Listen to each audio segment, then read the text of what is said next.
and early childhood trauma, adolescent trauma. I think these topics require a much larger, deeper understanding. Right now, we are discussing gaining an understanding. You're very welcome to continue to read. There are amazing books. There's so much knowledge at the moment that's available out there for you. And then let's also look at some social, collective, and then also environmental scope in trauma. Systemic or cultural trauma caused by oppression, colonization, racism, sexism, homophobia, transphobia. Talk about. We can continue on to address the kind of systemic cultural trauma that is intertwined into our life. Think about collective trauma, genocides, pandemics, natural disasters, wars. And if you really come to go back in your generational, ancestral lines, ancestral trees, you will notice that someone has been exposed to systemic violence. Someone has been exposed to racism. Someone was quietly exposed to homophobia. We all have been through pandemic. Since then, we all have changed. Our sense of self have changed since then. Intergenerational trauma, like what we were discussing about earlier, the Holocaust survivors, how the trauma is transferred between generations, historical trauma. And then if you come to think about environmental or climate trauma, if you simply look at the world right now, there's a lot of traumatic things happening. It's very simple and straightforward. Let's also look at the kind of trauma based on event and then the content type. Do you know about medical trauma? This immediately, now that we talk about pregnancy or childbirth, I remember one of my clients um, came to these sessions thinking that she has to address some challenges that they faced as a child, as an adolescent. But the more we narrow things down and deeper we go, the more she realized that several pregnancies that she had were extremely traumatic. But the environment made her feel like it's normal. That's what happens to people who are pregnant. That's what the role of the mother. If you're unable to keep it together, if you're unable to continue on, it might reflect in your motherhood, your capacity to be a mother, stigma to begin with, and neglect, and a lot of um, um, not truly recognizing how certain experiences can be traumatic when you have been through sometimes a medical procedure, sometimes maybe a surgery. The specialists in the hospital will address all your physical symptoms, mostly your pain and things related to your physiology. But it's very rare a clinician would approach you and ask, how are you feeling mentally, emotionally? How would you feel after a month? How would you feel after 3 months? Do you have any symptoms of depression? Do you feel any anxiety? It's very rare. Sexual trauma, physical abuse, emotional abuse, domestic or intimate partner violence, bullying, peer trauma, workplace trauma, spiritual or religious trauma, very often not addressed, not seen in that context. But if you really think about, sometimes you have this, you grew up in an environment where there was a religion or there was a faith involved. And as you grew up, some of you might have fallen out of beliefs in the religion or the faith in the religion. It's often not about the religion itself, not really about the faith itself. It's really about how people interact, what people believe, the kind of rituals people do, the kind of oppression certain religions and spiritual beliefs could create. We really disengage from those, potentially not your religion, potentially not the faith. If we truly learn the faith, truly learn the religion, we might find there's a golden truth underneath of it. What we didn't like, why we fell out, is because we didn't like what was associated with the religion, how people associated religion, how they implied it on you. Substance induced harm. And there are also other types of trauma that has different classifications. Secondary or vicarious trauma. Experiencing trauma through other stories. This could be a family member who hear a story of someone committing suicide in the family. Maybe witnessing someone committing suicide in the family. Maybe it's a psychotherapist, maybe it's a medical doctor, or you as a trauma-informed coach being exposed to others' trauma. We call them secondary or vicarious trauma. And there's also compounded, layered trauma as well, experiencing multi different types of trauma simultaneously or without direct connection to them, having no resolution. Very often goes in the direction of CPTSD, complex post-traumatic stress disorder, spiritual bypass. I think we already discussed some of this. Very often we say, it's what it is. That's how the world is. It happens to us. We must suck it up. And we say things like that. And often this also can have a spiritual condition to it. So we accept it and we do nothing about it. We might not know that it actually can be healed with the right care, right awareness, right support, and so on. All right. So our discussion comes to an end here. We were discussing about different classifications of trauma. Like I said, this is a very brief exploration, a comprehensive list, but a brief exploration for now.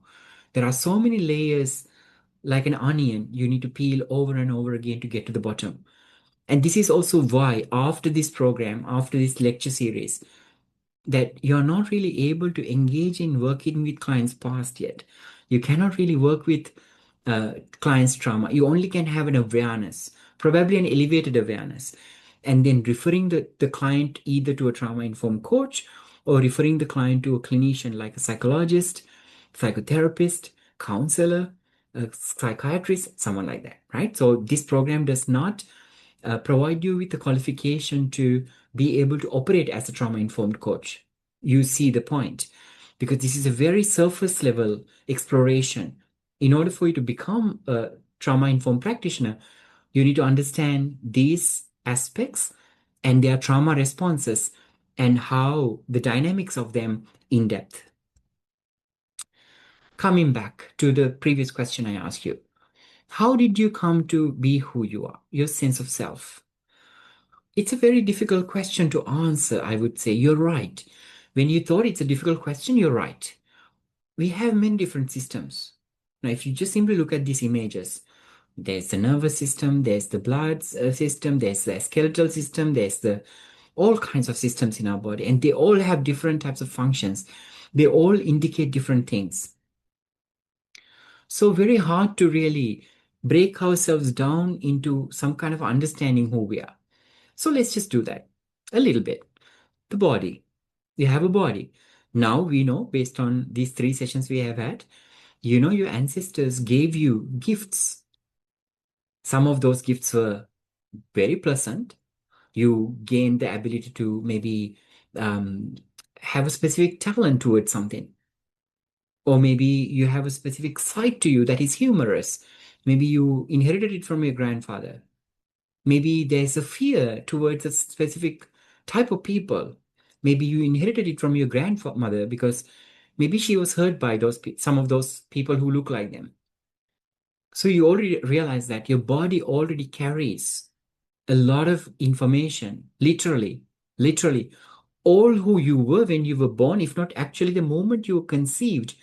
And when that one cell divided into two, you, at that stage when you were one cell, do you remember? All right. When you divided into two cells, immediately what you inherited mixed up in a way that created you. So even before you became, you were decided.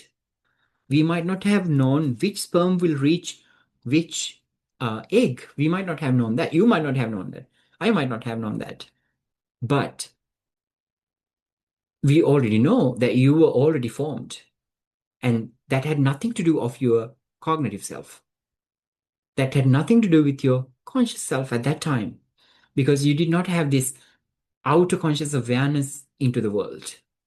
So your body already has constructed you to begin with, and you accepted it.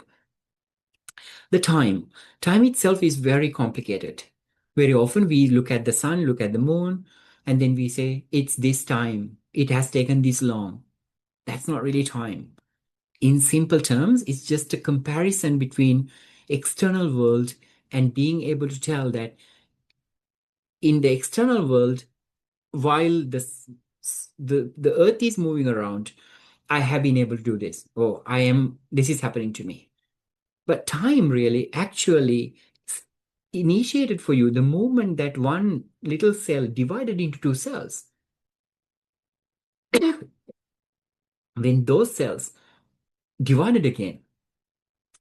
So the time comes from you, time comes within you. If if you are to be aware, you know that neurons need to pass messages from somewhere to somewhere. When I touch my finger like this, there is this, my glands here, sensory glands are telling my brain, actually in this case, my nervous system, central nervous system first, telling me that something is touching you and gauging whether it is painful or not. And in order for that to happen, some signals, neurochemical, electromagnetic signals need to go from here to here or to my central nervous system. It means in order for me to make mean of an experience, something need to move. And these electrons move through the passage of time. And the passage of time is created within you. So time plays a role in who you are. And then your awareness, when you were a little baby in your mom's womb, you had type of awareness. And when you were in the cot, like a pillow, like a meat pillow, with awareness, you had a type of awareness. You grew up, your name was given to you, implied on you rather. You went to school, you met friends, you learned there's something called school. There's something called a road, there's something called a bus. So your awareness, your consciousness started to evolve. And none of that consciousness didn't come from a place that you decided. You made the choice. It was your decision what to be aware of. No. You went on the road, you learned something. You went to school, you learned something, maybe uncalled for, unwanted, but you learned it. Now you can't unlearn it. That means your awareness grew somehow, whether you like it or not. There you are. Awareness is also not in your full control if you come to think of it. For an example, if you are scrolling through the phone, right, the awareness that comes to you through the phone, well, it's all totally not within your control. You might see at time some traffic accident. Next, you might see someone trying to sell you something, and the next one you might see someone is cooking some food. The other one is someone is applying makeup. This is this kind of thing. So your consciousness is not fully up to you either, and your emotions. Come to think of it, the electromagnetic motion that is happening in your body, the chemical movements that's happening in your body is telling you how to feel. Like when you're angry, when you're hungry, you could be angry easily. You could lose your temper easily. And you feel like your rights are not met, your needs are not met, maybe you feel uncomfortable. All these emotions are a mixture of outside stimuli, our current state of the body, and how neurochemical movement is happening in our body. You don't have full control of them either. And when you see all of those things as collectively, you're starting to recognize your identity and associations were never really. It's not like you were born, you were in the hospital room, and then doctor or your mom said, you have the full freedom to become whoever you want. We are not going to influence you. You just become whoever you want. Is that possible? It's not. So you're starting to recognize your identity and your associations. They're all constructed. They're implied on you. Some of them you had control. Most of them you didn't have a control. Even those things that you had control came from the ones that did not have control. So I invite you to think again. Who are you? What is your sense of self? Where did that come from? How much of it is really yours? We cling to our sense of self. We cling to our ego so strongly. We don't want to die. We want to live forever. We want to live young forever. We cling to our sense of self. But we don't even know to begin with, where did it come from? Is this what I really want as my sense of self?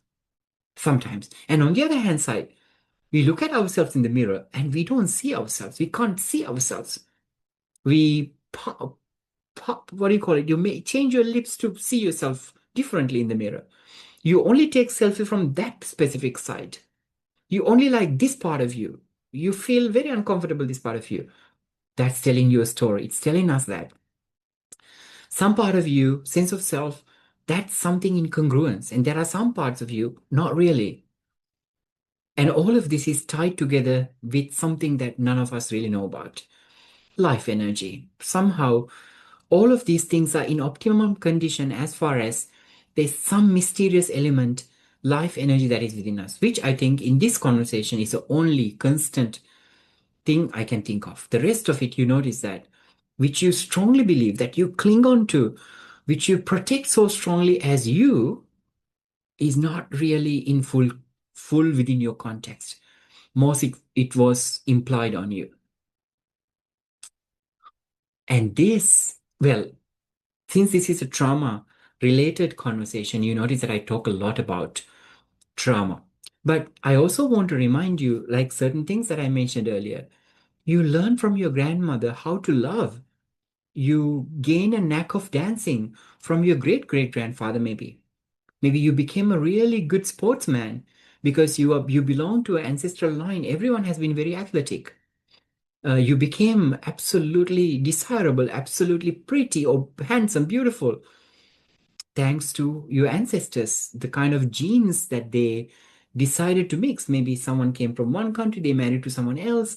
It tended to be a very exotic, unique combination of DNA. So you ended up becoming very beautiful. So please don't get me. Things that happen to us are absolutely valuable. It's our experience. It's who we are. We learn to love. We are pretty. We are skillful. We have this specific talent. It's all because what we have gained from our environment, what we have gained from our ancestors as well. So there's a huge positive side to all this inheritance that we have accepted. So it's understandable when we cling to our identity, when we cling to our ego, sense of self, and say, I want to live forever. Why? I'm celebrating my ancestors. I'm celebrating the skills I learned. I'm celebrating the people I met. That's wonderful. Let's not forget that part of the story. It's very important. Now, for the sake of keeping the conversation intact, we need to learn, how did trauma imprint in our body? For an example, in the very first session, someone asked, how does body store trauma? I told I will talk about it. I will not talk about it today, but I will talk about it in the next session because that's where it really belongs. Trauma imprinting. Imprint is a lasting, long, somatic, neurobiological, emotional, or relational mark that we make within ourselves, where the system was not able to fully process, resolve at the time it occurred. And now it works as a safety mechanism. Every time when the trigger is present, the trauma response shows up. And actually, that comes from that place of imprint. So, this imprint can be somatic, which is bodily, within the body. And it can be neurological, which means within our nervous system. Literally, nervous system, brain, nervous system, central nervous system, peripheral nervous system, all of it. Emotions, how we process our inner world, what chemical is released, what chemical is not released. A good example of Holocaust survivors, their regulatory neurochemical is withheld long period of time in comparison to those who have not, those whose parents have not experienced Holocaust. That's the imprint. Relational, you got hurt from someone, and people sometimes say, I will never trust anyone the same again. Why? There's a relational imprint that is created. And it's also not isolated. We can't say it's only somatic, it's only neurological, it's only emotional. It's a combination of it, which makes it even more complicated if you come to think of it. And here are some relational imprints that I would like to talk to you about. We will talk about them in depth in one of the future sessions, but for now, we will look at somatic imprinting, the body imprinting, neurobiology of storage, how our nervous system knows how to react to certain situation and release the right amount of neurochemicals into our body. And our neurons nucleus knowing when to create an action potential, which is information, electrons being transferred. This is neurobiology of storage. Nervous system dysregulation, one of the ways the nervous system gets dysregulated when we see a specific trigger. Like sometimes people go into this frozen mode, immobility, when they see something, they see someone. Nervous system dysregulation. Implicit versus explicit memories. There are certain memories that we can recall and we know why we behave like that. And certain behavior not being able to relate to something and say, this is happening to me for this reason. I'll give you two examples. I'll give you an example. One side, I have a friend who is deadly afraid of geckos. Gecko, just the gecko that you see in our houses. Deadly afraid. This person goes into a freeze response. I think here more like an immobile response when they see a gecko. And they can relate it to because their mother used to be scared of geckos and she has a history of it. And she acted out every time, every now and then acted out the fear that she experienced. And now this person has the same experience. I myself, I'm afraid of heights. I have never had any accident. I've also not really have been to such heights as such because I'm afraid, especially unguarded. I'm on the 20th floor right now, but what I mean is unguarded heights. I'm deadly afraid of heights. I have no idea where it's coming from. I told my sister recently, maybe one of our ancestors jumped out of a cliff and didn't die, survived, and we took it all in. Emotional and energetic residue, cognitive and belief imprint, spiritual and existential imprint, time distortion, and not integrated time, relational and attachment imprints, epigenetic and intergenerational storage. So if you come to think of it, everything that we have been discussing so far is slowly directing us towards the trauma imprinting, learning about how the trauma is imprinted in us. For today, I'm going to go back to this image that we looked at earlier. Oh, I thought I had two of them. Right here, this one. Now I invite you to think about this little figure that you see, like a human figure. Think about this as a clay, right? Like the clay that we use for playing. Children use clay, right? Synthetic clay. Think about this is a clay man, right? Made with clay. And imagine there's 100 children. There's 100 children. Some children are hungry. Some children are angry. Some children are happy. Some children are distracted. All kind of children. And what you're going to do is hand this clay man to one child, and it's going to go through everyone's hand, everyone's hand, everyone's hand, hundreds of their hands. Some of them will talk to it, some of them will take it, leave it, some of them will play with it, some of them talk to it. They will do all kinds of things. Like what happens to us when we go out there in the world, we interact with people. We meet angry people, we meet happy people, we meet sad people. Some people spend more time with us, some people don't spend time with us. Some people hurt us, some people make us feel loved. Now imagine when this clay figure went all around the room, 100 children, and when it came back to you, how do you think it would look like? Would it look like the same that we just saw? I don't think so. Potentially, the clay figure would look something like this. I think you get the point. Every time when we are out there, every time we interact with someone, everything we do something, let me remove the word trauma. Something is imprinted. And this imprint is a change. This imprint can be strength, resilience, love, affection. It also can be discouragement. It also can be fear. It also can be anxiety. It also can be wanting to people please, whatever it is. So every time you interact with someone, interact with the environment, every time you step out of your home, you are in the constant making of someone. You're in the constant making of this sense of self. And that's maybe why it's so hard to answer the question, what is your sense of self? Why am I sharing all of this with you? It's because of course you are gaining a deep understanding about yourself, who you are really. And beyond that, if you're a practitioner, you understand how complex your client's world is. If you're a professional coach, if you're a psychotherapist, in some way you feel like, I have the solution, I have the intervention, I know what's happening. Why can't the client? You would immediately stop because you know that you can't, none of that. You cannot know the reasons. You cannot provide them the solution. You cannot help them to remend themselves or amend themselves to whom they want to become because they're always becoming, especially if they're unaware. If they're unaware that I was traumatized here, I paid no attention. I had this very challenging experience. I paid no attention. That means we accepted those imprints and enabled it to be within our body. And then we keep changing ourselves every now and then. That's why who you were yesterday is not who you are today. And you're not going to be tomorrow who you are today either. So in order to create, since we still have 5 minutes, in order to create a little bit of a framework, I'm going to share with you how these sessions are going to continue on. Since this is about trauma informs love, I want to show you the bigger picture of where this CTICC framework going.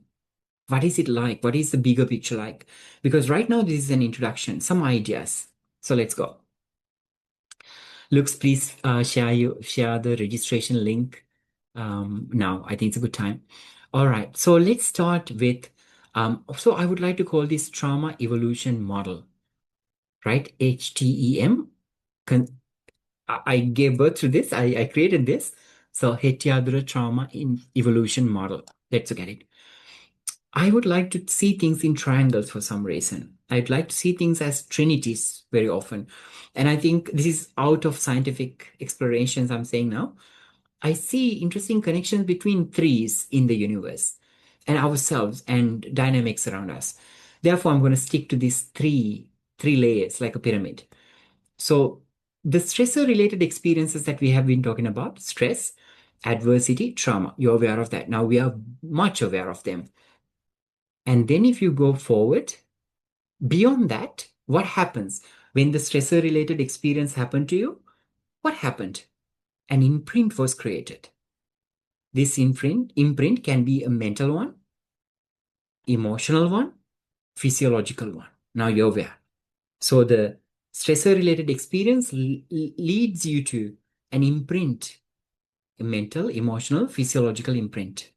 Like relational earlier we talk about. A relational would be now a combination of these three, for an example. What happens next?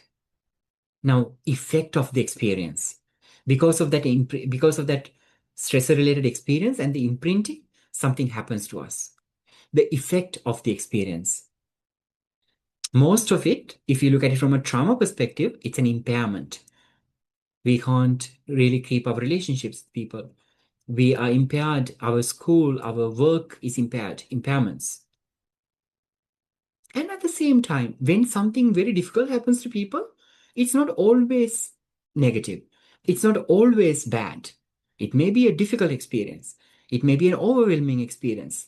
But that also create strength and growth, for an example.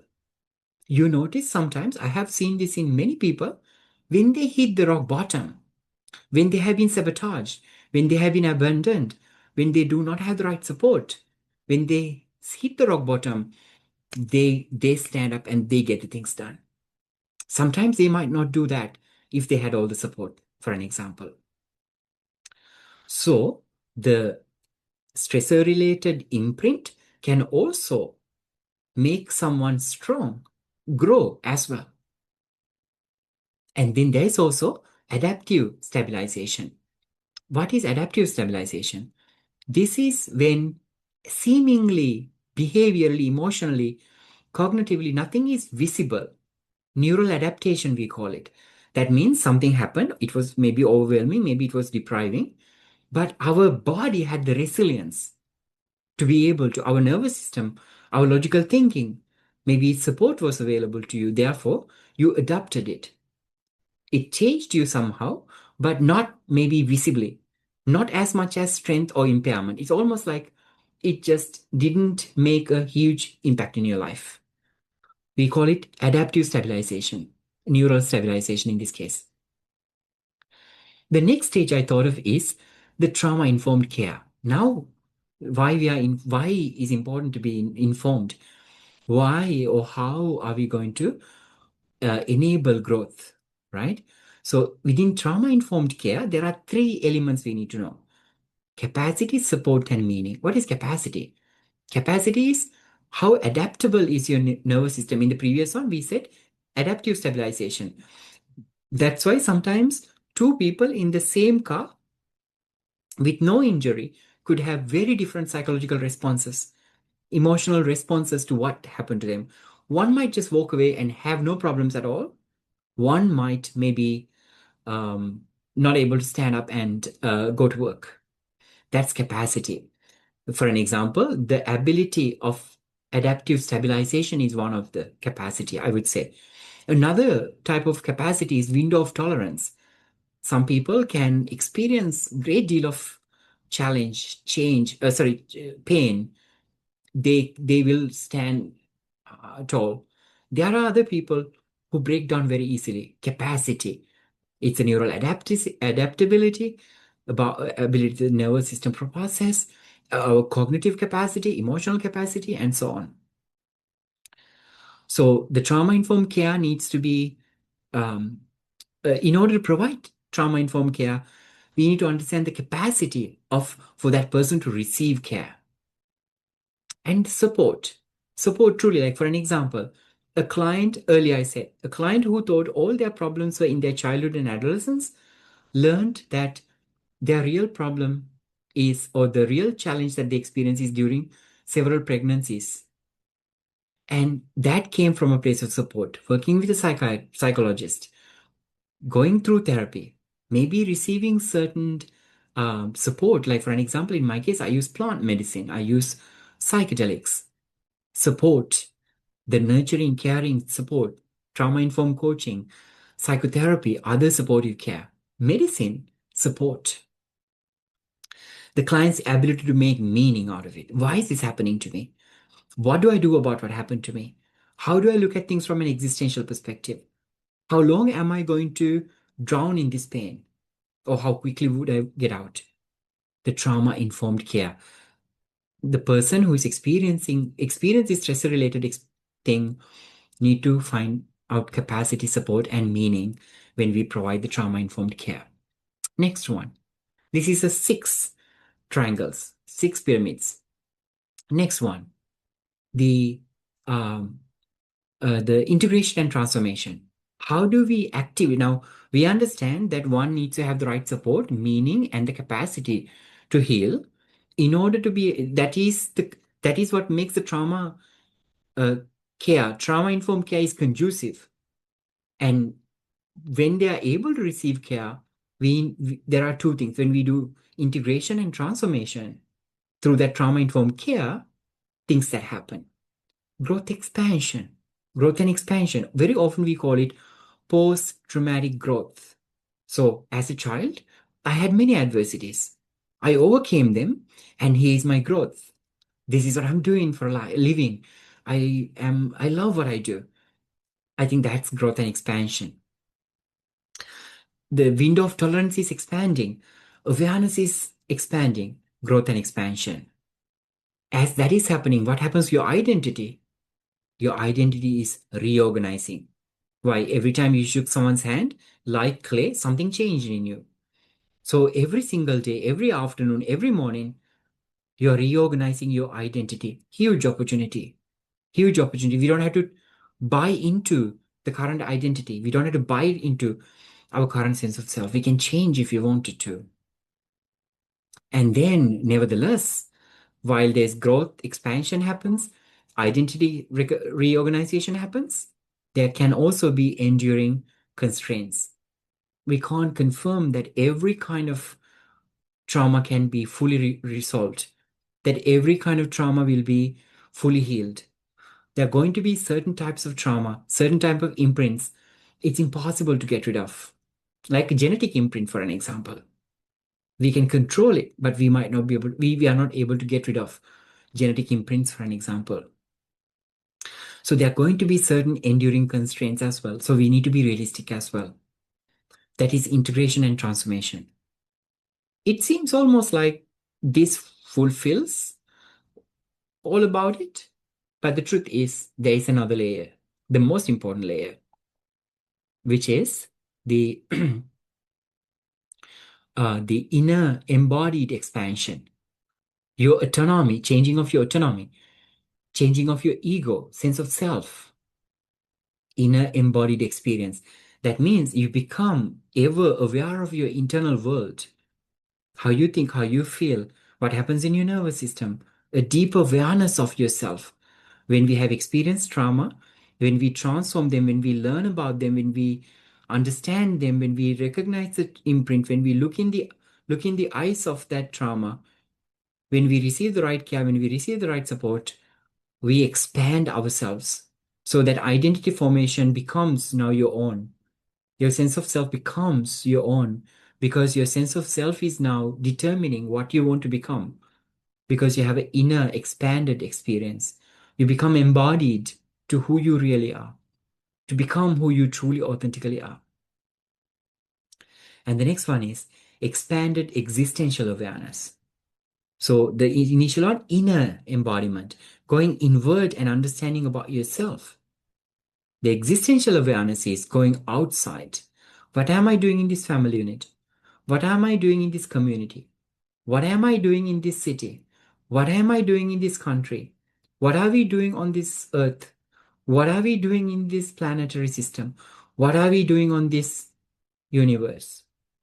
And among everything else. The more we understand about ourselves, the more we experience the universe in such a way, and more we are able to make meaning, receive support, the more expanded we become in terms of our awareness of our outer world. It becomes an expanded embodiment. And then lastly, transcendent integration. Now, word transcendental could become quite arguable because transcending could mean different things to different people. But let me say something like this. Feeling peaceful, feeling content in your skin, feeling peaceful. Let's think about transcending like that. So there's a spiritual connotation to this, as you notice. So when we are able to go deeper and recognize those recognize stress-related experiences, what it really does is helping us see ourselves because there is no such thing as us. There is no such thing as us. There is no such thing as you. It was constructed. So the trauma, the beautiful experiences, difficult experience, not only your experiences, not only your family's experience, but even your ancestors' experiences created something called you. And it was never really fully you. As you explored all of these challenging experiences, it gave you an opportunity to find out who you are truly inside, to find out where you are, your place in the universe, so that it gave you an opportunity to transcend to whatever, whoever you want to become. You might say, I want to become a Buddha, I want to be enlightened. Go for it. I want to be awakened like a saint, like a sage. Go for it. I want to be a happy person. I want to be a creative person. I want to be a dancer. I want to be a coach. Be it because you're transcending yourself. And when you have a deeper understanding of what has happened to you, what has been given to you, what has been implied on you, the deeper you look in, the more you're able to find yourself, the true self, the self that you consciously want to become, rather than becoming a self that is unconscious. That's difficult. And that's why many people resist change because we are not willing to see inside. We are not willing to see difficulties inside. We are not willing to see what is happening outside. So, you, as a professional coach, as a reflective practitioner, maybe a therapist, maybe a educator, coach, whatever that role you're playing in the world, you are starting to recognize that you are engaged in one of the most amazing professions that would enable you to transcend yourself, help your clients transcend. I cannot think of anything better than that in order for me to lead a life. That's the reason why I'm here. That's the reason why I'm sharing this method with you. So you're starting to recognize stressor-related conditions like trauma and adversities when looked at, when accepted, when surfaced, when recognized, when treated with love, when treated with care, becomes your power to to become a transcendental being, to become truly who you are, to become truly who you are from the deepest depth of your heart. So the next session is going to be on the 11th of May. Please join me and I will discuss a part 3. The burning question, how does the imprint happen in the body? I'll discuss. How does the imprint happen in the mind? I'll talk about it. And like I said, parallelly, I'm also doing how altered states enable transformation. I believe that they are very beautifully intertwined together. If you join both of them together, you will be able to understand these things that I'm sharing with you in a much more extended, expanded way. So if you would like to, feel free to join me on the 27th of April. So with all that, thank you very much for sharing. Thank you very much for being with me and also spending 5 minutes more. I look forward to seeing you in the next session. And until then, I send you love and light. Thank you.